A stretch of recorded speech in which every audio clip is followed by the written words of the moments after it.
So I watched Sarah's Oil over the weekend, and I'm not gonna lie, this movie really enlightened me a lot. Number one of the main things that Sarah said in the movie was that things either have moral value, economic value, or spiritual value. That really shifted my entire perspective, because when you really look at it, God will place destiny helpers in your life when you least expect it.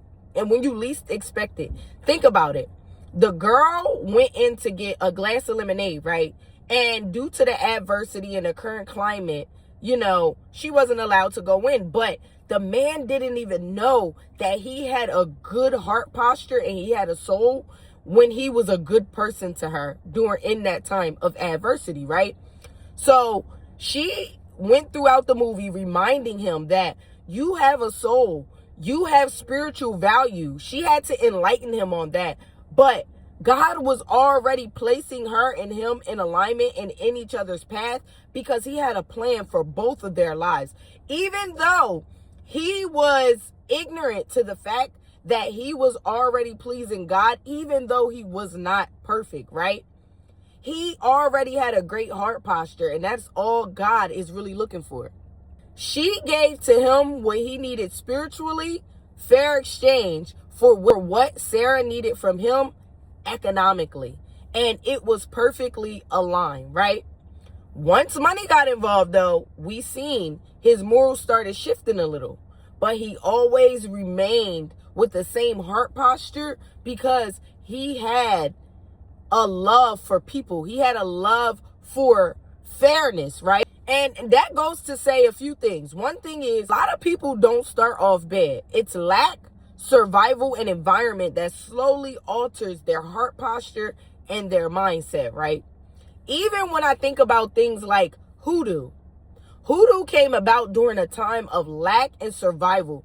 It was too much pressure that people couldn't handle, so they looked for something outside of themselves because they didn't have faith. So they tried to control the narrative. They tried to control the outcome, right? It never really started as manipulation. It came from a place of struggle and survival.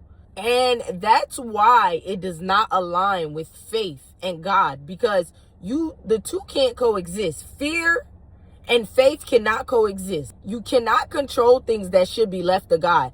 At the end of the day, Sarah ended up right where she needed to be.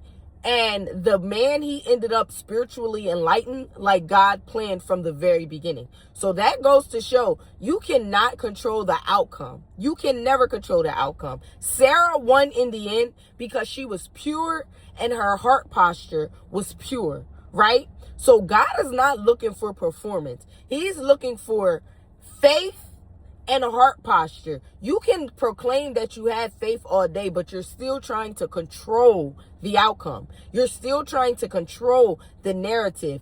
Step back and allow God to place those destiny helpers in your path and let him do his thing, okay? God, take the wheel, because faith and fear cannot coexist. Finally, y'all keep saying it's science versus spirituality, and that is the furthest thing from the truth, because it's really both.